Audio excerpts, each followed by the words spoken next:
presented by Unique Films।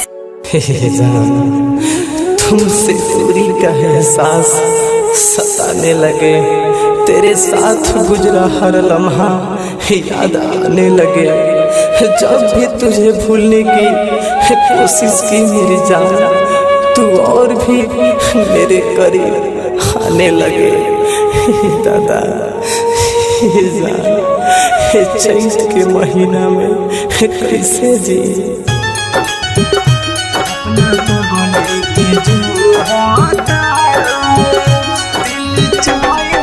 Music by Gaurav Roshan।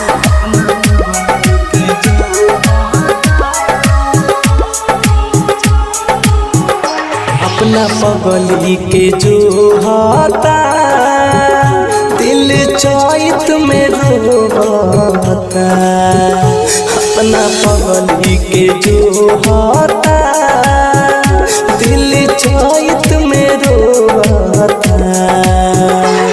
जागल रहे दुनू अखिया, नहीं रतिया में सोता।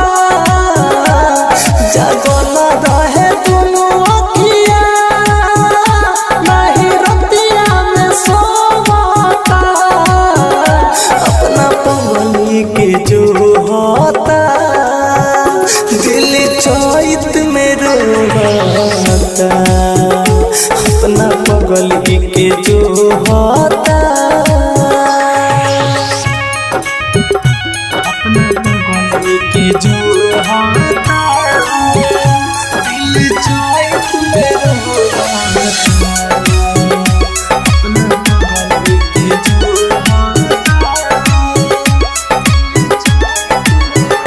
नहीं रहे पता हमसे हुई है जुदा, नहीं हूँ बेवफा नहीं हम बेवफा।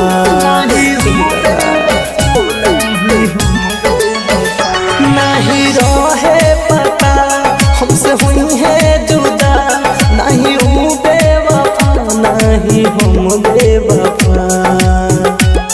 जमाना ही बेगाना भइल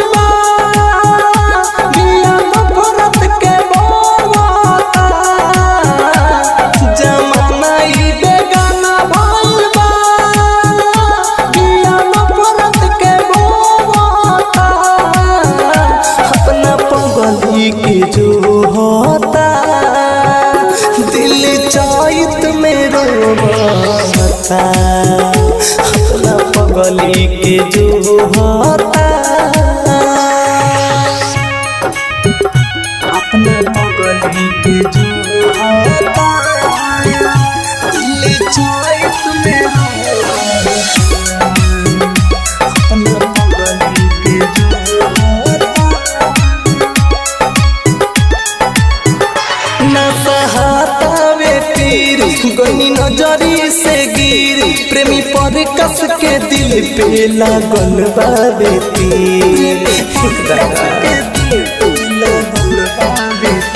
ना सहाता वे पीर गनी नजरी से गिर। प्रेमी पर कस के दिल पे लागल बाबे तीर। घायल मेरा तुझे